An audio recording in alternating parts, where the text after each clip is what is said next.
आज हम class 12 maths का सैम्पल पेपर डिस्कस करने जा रहे हैं। मैं सजेस्ट करूंगा कि एक बार आप इस सैम्पल पेपर को जैसे हम एग्ज़ामिनेशन हॉल में सॉल्व करते हैं टाइम फिक्स करके सॉल्व करके एक बार देख लीजिए कि आप कितने क्वेश्चंस अटेम्प्ट कर पा रहे हैं और उसके बाद फिर आप सॉल्यूशन देखिए तो ज़्यादा बेटर रहेगा। अब हम आज इसका सेक्शन ए डिस्कस करने जा रहे हैं। इसमें 3 सेक्शन है, सेक्शन ए, बी एंड सी।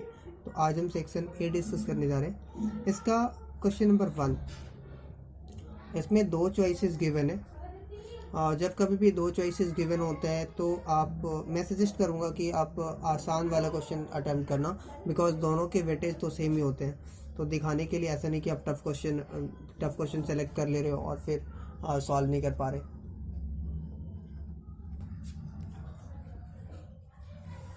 तो इसका पहले फर्स्ट चॉइस सॉल्व कर लेते हैं। एक चीज़ और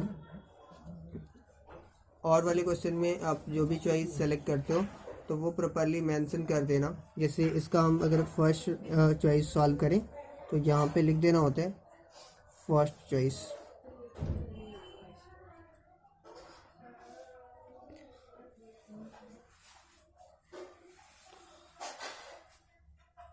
फर्स्ट चॉइस में अगर हम देखें तो एक इंडेफिनिट इंटीग्रेशन है, that is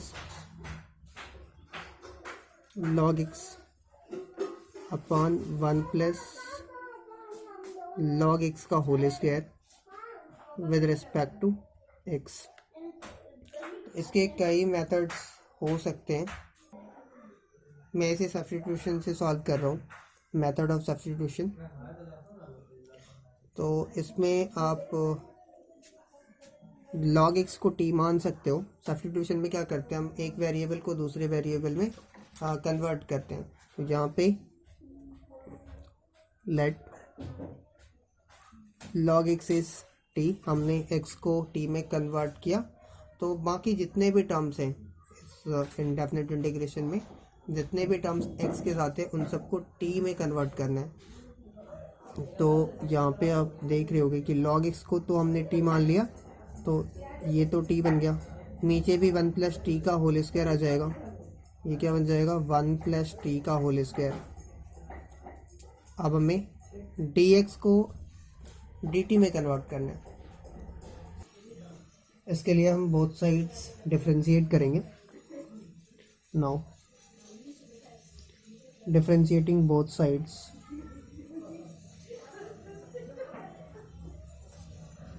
with respect to x। तो यहाँ पे differentiation of log x with respect to x is equal to dt upon dx। log x का डिफरेंशिएशन x के रिस्पेक्ट में 1 अपॉन x होता है, फॉर्मूला है, याद करना है, dt अपॉन dx।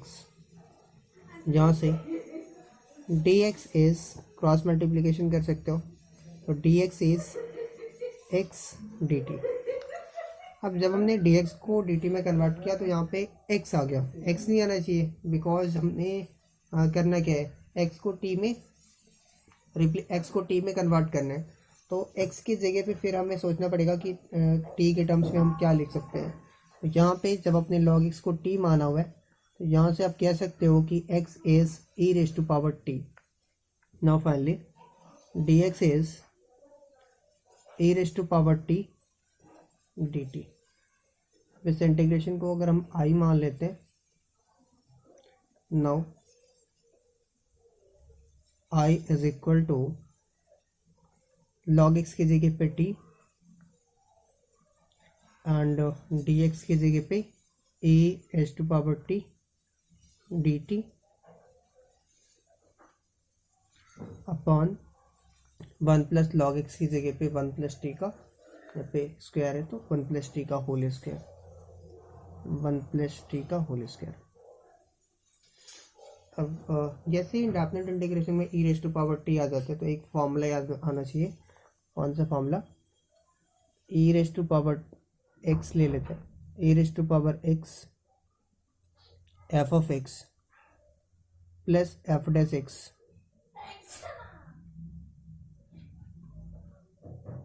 इसका इंटीग्रेशन अगर हम फाइंड करते हैं तो डायरेक्ट आ जाता है e raise to power x F of X plus C.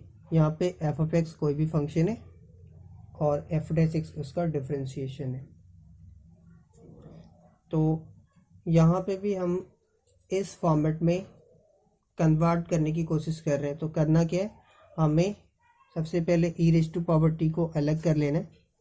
तो ई रेज टू पावर टी यहाँ से टी अपॉन 1 + टी का होल स्क्वायर dt। अब इसे हमें दो पार्ट्स में ब्रेक करना है सो दैट कि एक दूसरे का डेरिवेटिव हो। तो यहाँ पे 1 + टी का होल स्क्वायर है, तो हम इसे कुछ ऐसे कन्वर्ट कर सकते हैं। टी की जगह पे टी + 1 - 1, हमने 1 ऐड किया और 1 सब्ट्रैक्ट किया तो कोई फ़र्क नहीं पड़ेगा। 1 + टी का होल स्क्वायर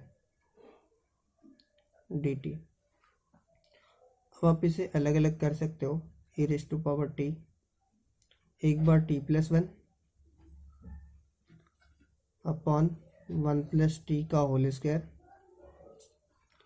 दूसरी बार 1 के साथ 1 अपॉन 1 + टी का होल स्क्वायर।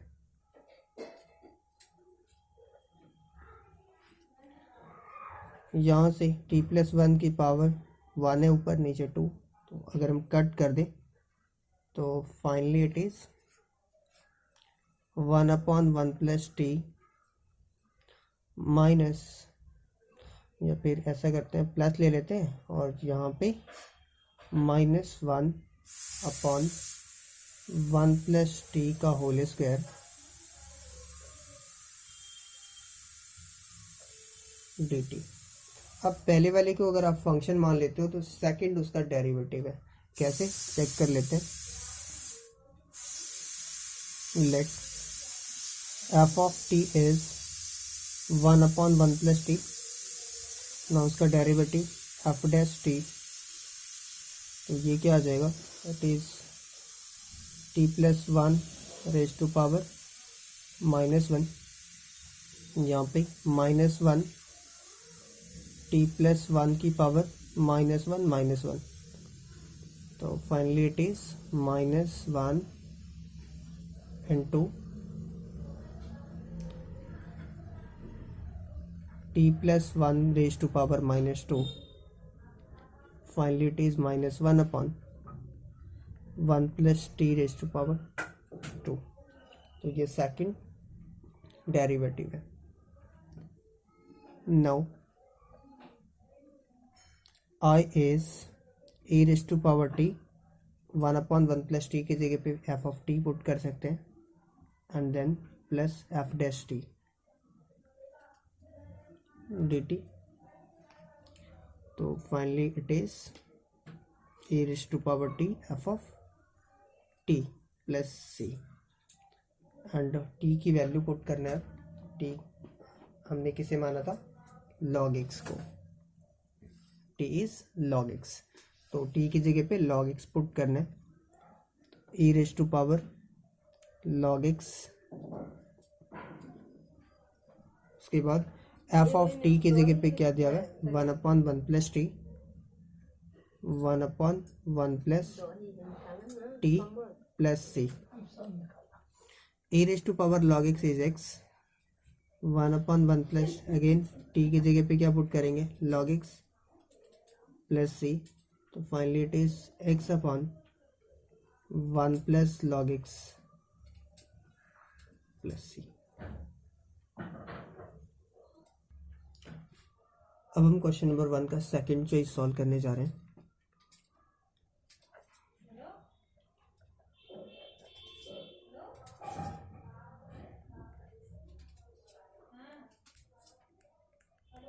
यहाँ पे भी एक इंडेफिनिट इंटीग्रेशन है, that is sin 2x upon √9 - cos 4x, cos raise to power 4 है dx। आई मान लेते हैं इसे। अब यहाँ पे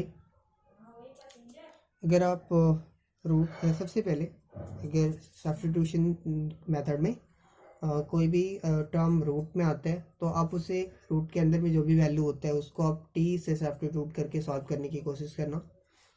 अगर नहीं होता है तो फिर और भी कुछ सोचेंगे। यहाँ पे साइन 2x सबसे पहले रूट अंडर 9 माइनस कॉस की पावर 4 को हम कॉस स्क्वायर का स्क्वायर लिख सकते हैं। ऐसा मैंने इसलिए किया बिकॉज ऊपर ये sine 2x cos square x का डिफरेंशिएशन है। अगर हम एक माइनस इसमें ऐड कर दे तो यहाँ से अगर हम कॉस स्क्वायर x को t मान लेते हैं तो अब इसका differentiation differentiating both sides with respect to x तो क्या आ जाएगा 2 cos x into minus sin x dx is equal to dt. Finally it is minus 2 sin x into cos x dx is equal to dt. ये एक formula बन गया 2 sin x into cos x क्या होता है sin 2x तो minus sin 2x dx is equal to dt. Now एक चीज़ और कर लेते हैं यहाँ पे माइनस न्यूमरेटर में माइनस नहीं है तो माइनस को हम ट्रांसपोज कर सकते हैं तो finally sine 2x dx is equal to minus dt. अब I is sine 2x dx की जगह पे क्या पुट कर सकते हैं minus dt upon root under 9 minus cos square X की जगह पे टी पुट कर सकते हैं तो finally it is 9 minus T square. अब ये एक फॉर्मूला बन गया रूट अंडर 3 का स्क्वायर माइनस टी स्क्वायर तो it is basically minus sine inverse T by 3. यहाँ पे हमने फॉर्मूला कौन सा यूज़ किया है root under a square minus x square is sin inverse x upon a plus c. यहाँ पे भी plus c. Now sine inverse t की जगह पे t हमने किसको माना था cos स्क्वायर x को तो cos square x upon 3 plus c.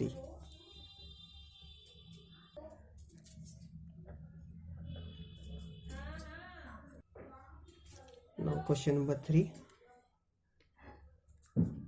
इसमें थोड़ा सा कंफ्यूज करने की कोशिश की गई है. जैसे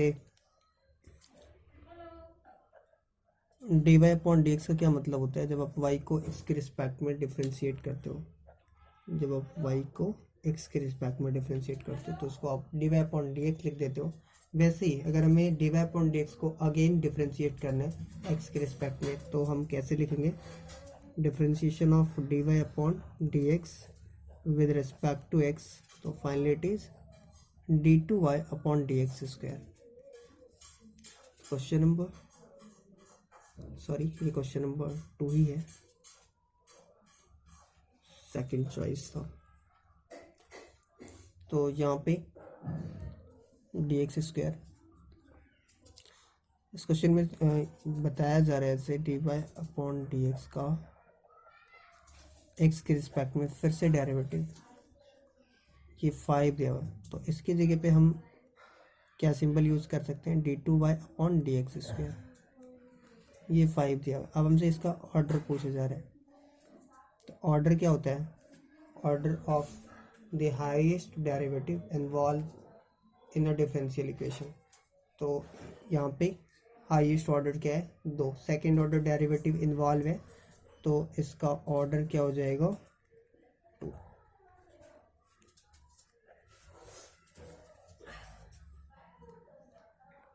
क्वेश्चन नंबर 3 इसमें गिवन है that a and b are unit vectors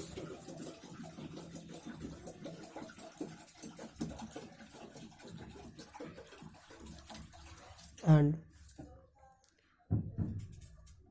angle between, and theta is the angle between them. Now अब हमें प्रूव करने, टू प्रूव क्या प्रूव करना है हमें कि a प्लस b का मैग्नीट्यूड, a प्लस b का magnitude is 2 cos theta by 2। ठीक है, तो हम प्रूव कर लेते हैं इसे। LHS is a plus b, ये इसका एक फॉर्मूला होता है, फॉर्मूला इज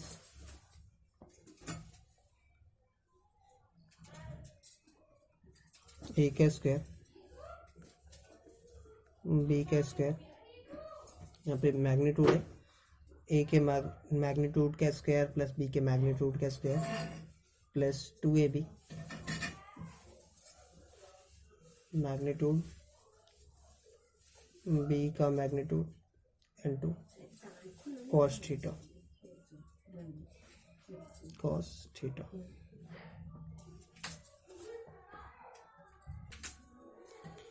यहाँ पे हमने फॉर्मूला यूज़ किया, उसको आप याद कर सकते हो।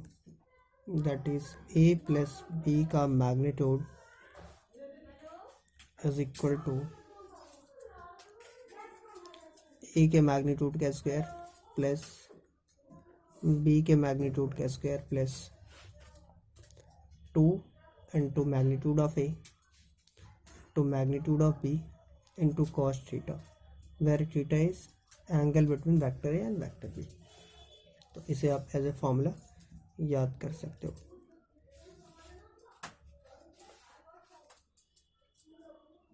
नो, अब हम सॉल्व करते हैं क्वेश्चन। तो हम कहाँ पे पहुँच गए थे?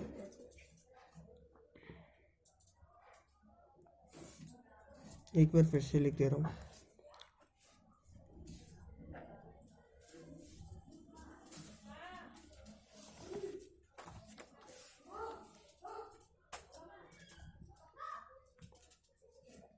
ए के मैग्नीट्यूड का square plus B magnitude square into 2, A का मैग्नीट्यूड इंटू बी का magnitude into cos theta. No, यहाँ पे बताया जा रहा है कि ए एंड बी आर, ये जो सिंबल्स हैं ये यूनिट वेक्टर के सिंबल्स हैं। यूनिट वेक्टर कहने का मतलब होता है इसका मैग्नीट्यूड 1 होगा। दैट मीन्स ये 1 का स्क्वायर प्लस 1 का square plus 2 into 1 into 1 into cos theta. तो finally it is 1 plus 1 plus 2 cos theta.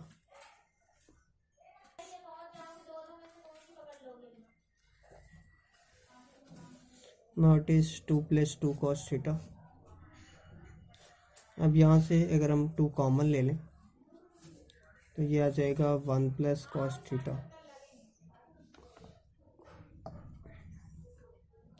अब एक फॉर्मूला होता है, अगर आपको याद हो, दैट इज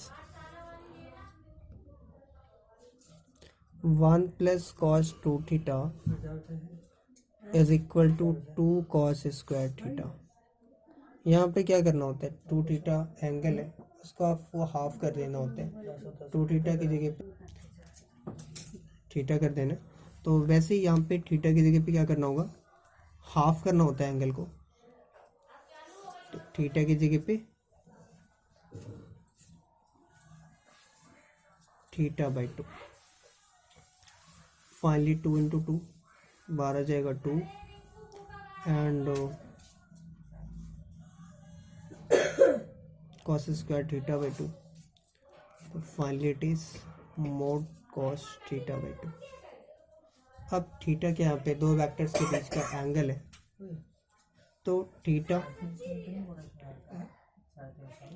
0 से पाई के बीच में होगा, 0 डिग्री से पाई 180 डिग्री के बीच में होगा। तो अगर हम थीटा बाई 2 फाइंड करें, theta by two is basically 0 to π/2, 0 से π/2 के बीच में होगा। 0 से π/2 कहने का मतलब फर्स्ट क्वाड्रेंट, और फर्स्ट क्वाड्रेंट में कॉस क्या होते हैं, पॉजिटिव होते हैं, तो यहाँ पे मोड से कोई फर्क नहीं पड़ेगा। Finally it is 2 cos θ/2 that is RHS। तो हमने प्रूव कर लिया।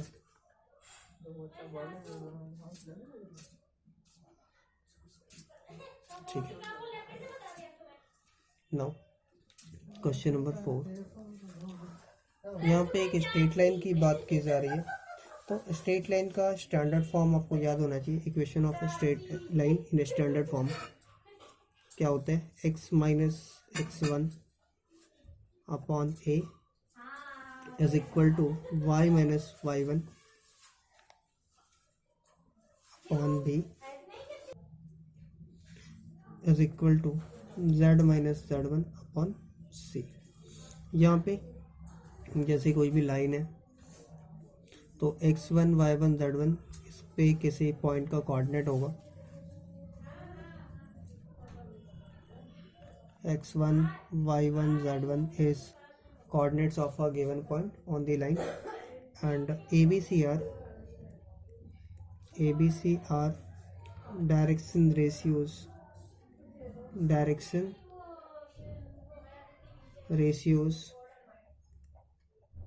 of the given line। ठीक है, तो ये बेसिक्स था इस क्वेश्चन के पीछे। नाउ इसको सॉल्व कर लेते हैं। तो given equation is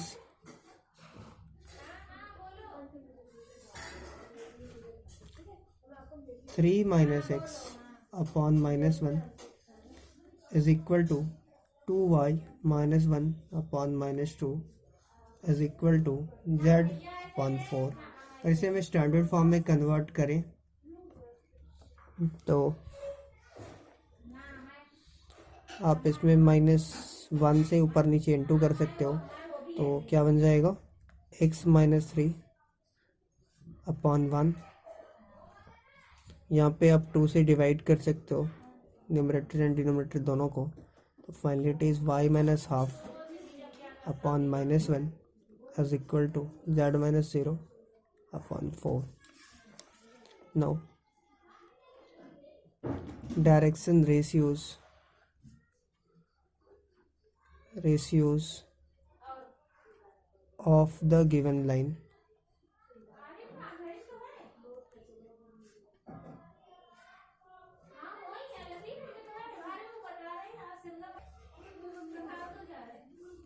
are 1 minus 1 and 4। Now हमें इस क्वेश्चन में डायरेक्शन कोसाइंस फाइंड करना है।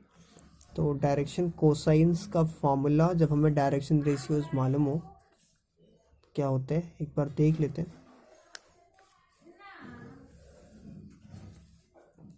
जैसे A B and C are direction ratios, इसको डी आर्स कहते हैं शॉर्ट में। तो डी सीज फाइंड करने के लिए क्या करना होता है आपको, A upon root under A square plus B square plus C square. Similarly B upon root under A square plus B square plus C square and C upon root under A square plus B square plus C square. This is DCs, that means direction cosines. ये formula है, इस फॉर्मूले का use करके आप direction cosines find कर सकते हो। तो यहाँ पे this is A, this is B, this is C. फॉर्मूले का ABC है। तो सबसे पहले इसका root under A square B square, ये वाला A square plus B square plus C square find कर लेते हैं।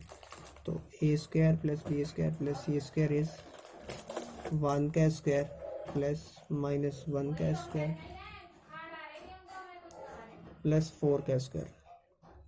तो ये आ जाएगा 2 एंड 16, तो 18 को अगर आप सॉल्व करो तो ये आ जाएगा 3√2। Now required direction cosines are A upon root under this a upon this a1 upon 2√3 and b की जगह पे -1 upon 3√2 sorry 3√2 and 4 upon 3√2 answer.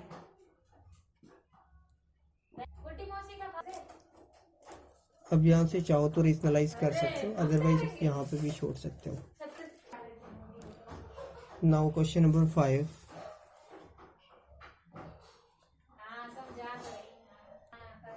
इसमें हमें प्रोबेबिलिटी डिस्ट्रीब्यूशन फाइंड करना है। प्रोबेबिलिटी डिस्ट्रीब्यूशन से पहले हमें एक रैंडम वेरिएबल डिसाइड करना होता है कि इसमें से रैंडम वेरिएबल कौन सा है। तो जैसे क्वेश्चन में बताया जा रहा है, probability distribution of the number of red balls, that means number of red balls is a random variable of this question. तो स्टार्ट करते। Let x be the random variable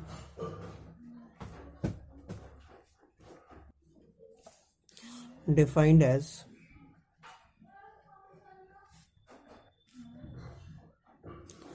the number of red balls.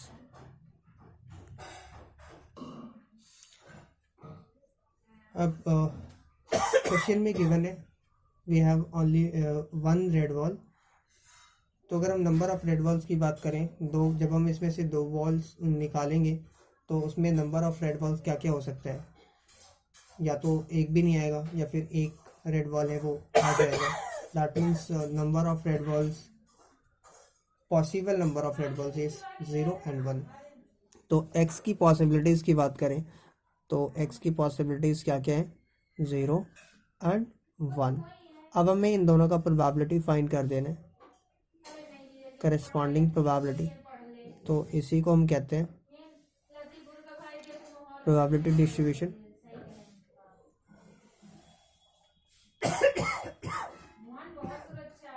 p of x, या फिर आप ऐसे यहाँ कर लो। जब x की वैल्यू 0 होगी हमें क्या फाइंड करना है, x की value 0, that means no red balls, that means no red balls.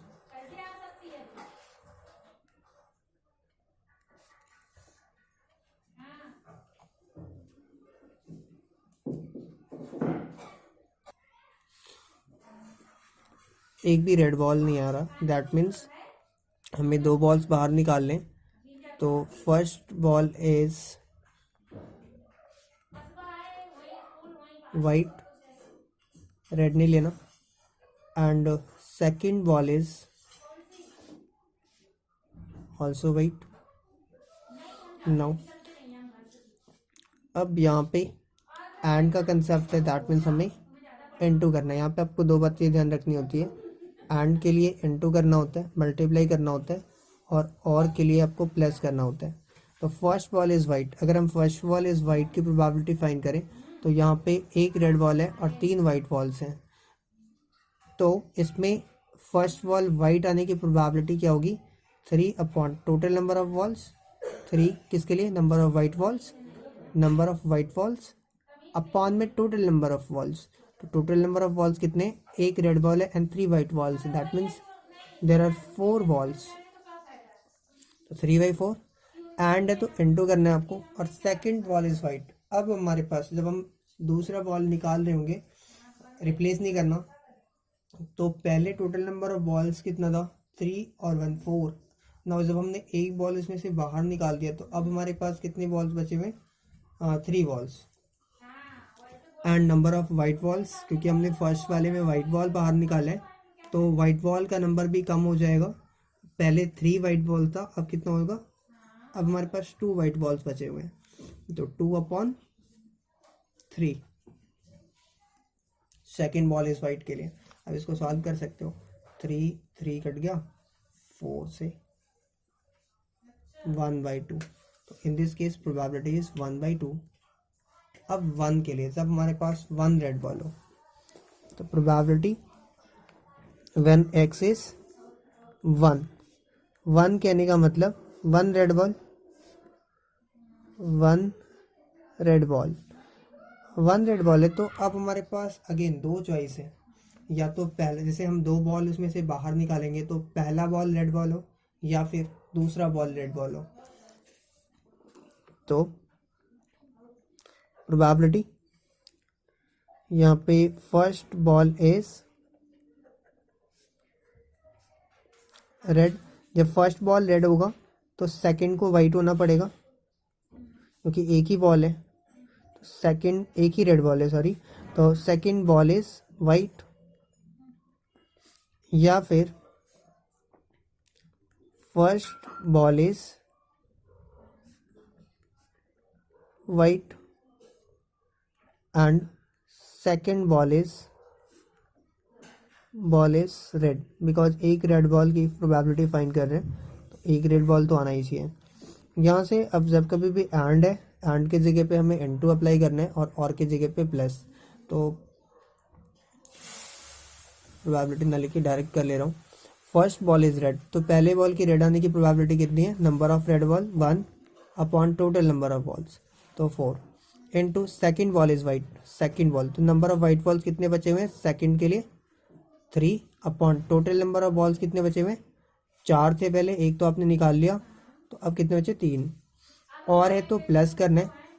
Now first ball is white, first ball white, तो वाइट के लिए हमारे पास कितने चॉइसेस हैं 3 choices upon total number of balls कितने 4, तो अपॉन में 4 into second ball is red. तो अब हमने पहले बार में वाइट बॉल बाहर निकाला है तो एक रेड बॉल था वो अभी भी बचा ही है, दैट मीन्स हमें सेकंड बॉल के लिए अगर हम रेड बॉल की बात करें तो एक चॉइस है and total number of balls अभी हमारे पास 3 बचे हुए हैं। अब इसको सॉल्व कर लेते हैं, तो यहाँ से आ गया 1/4 प्लस 1/4 दैट इज, तो finally it is 2/4 that is 1/2। तो इस केस में प्रोबेबिलिटी क्या आ गई 1/2। तो this is second card is